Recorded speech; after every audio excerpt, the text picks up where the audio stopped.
I welcome you to Queen's Fashion World. I want to say a very big thank you to my subscribers, and if you have not subscribed to this channel, please do well to subscribe so that whenever I upload a new video, you will receive notification.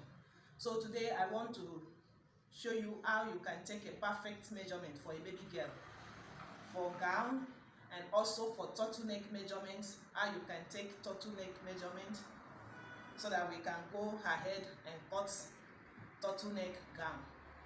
So let's continue.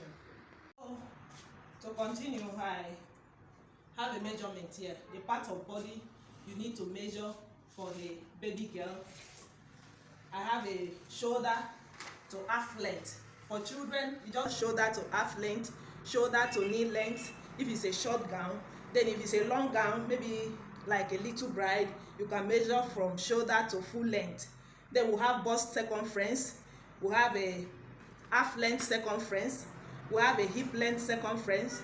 If it's necessary, you can measure hip length circumference maybe for a straight gown, but for gathers you don't need hip length circumference. We'll have a shoulder measurement, and we'll have a turtleneck measurement, because we'll measure the turtleneck. So you take the turtleneck measurement and you write it down. We'll have a sleeve length, and we'll have a round sleeve. Part of body that will measure this, my baby girl. I have a model here with me that will help us to do this work today. So you start from the shoulder to half length. When you want to make dress or a garment for children, their half length is on their novel. On their novel is their half length. So let me see her half length here. This is her novel. Is this your novel? Yeah. So her half length here is 16 inches. So you go ahead and take to the knee length. Maybe if it's a short gown, if it's below knee. So if it's below knee, her knee here is 34 rather, 34. Then below knee we'll have a 37. But if it's a long gown, maybe for little bride, you can go ahead and take full length. If it will flow, you ask the parent of the child, how do you want this gown to be? The full length you take. If it's something that will flow at the back, you bring your tape to the back side and you take how it will flow. Just get the full length. So the next place to measure again is the bust circumference.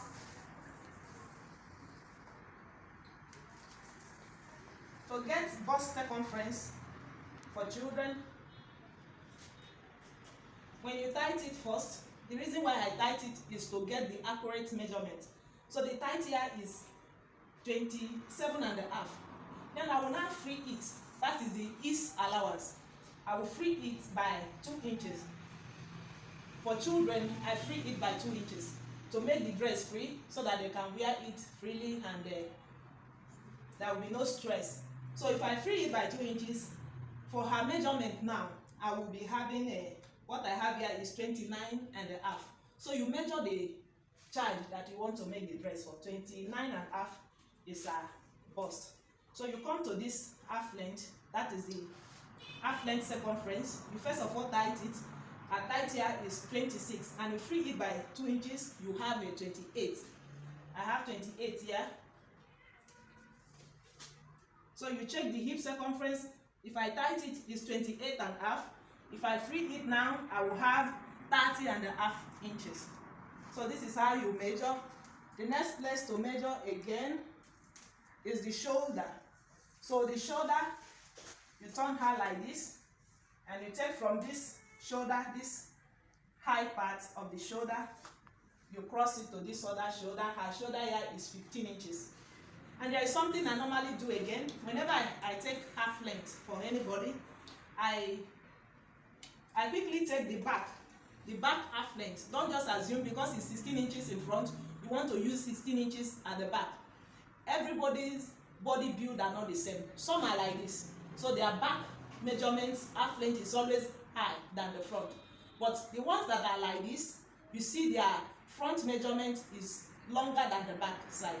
So I will take, if I check that 16, I measured in front, a hip, which is not good. So if I'm using for this little girl now, I will use her back half length to be 14 inches. 14 inches. That is why it's good to measure both front and back for half length. Don't just use the front measurement alone. So having done that, I will go ahead and take the turtleneck measurement. Very, very important, because this gown I will use this measurement to make. There will be a turtleneck. Don't measure this upside.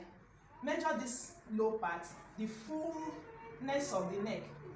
This part, this is the part you measure. You first of all tight it, then you free it by 1 inch. Why I tight it? So that I can know the accurate measurement to take. So you free it by 1 inch. If I'm using for her now, let me take again. For tight is 12. So if I free it, I will use 13 inches to be her turtleneck. So the next place I will measure again is length sleeve. Length sleeve, from that point where you stop the shoulder measurement, you measure the length sleeve. It can be 5. Most case, children measurement for length sleeve are always 5, 4. It can be 6. If it's 3/4, you go ahead and measure. If it's long sleeve, you go ahead and measure. So the next place I will measure again is the round sleeve. So you measure the upper part, which is the bicep. If I'm to use it for higher, I will use 11 as a bicep measurement, which is the hand, but I will use 11 inches. Then her round sleeve, which is the tight, I will use 9.5 inches. So these are the parts of body you need to measure. There is no nipple to nipple because there is no breast yet. This is how you take a perfect measurement for children. Thank you so very much. Thank you. God bless you.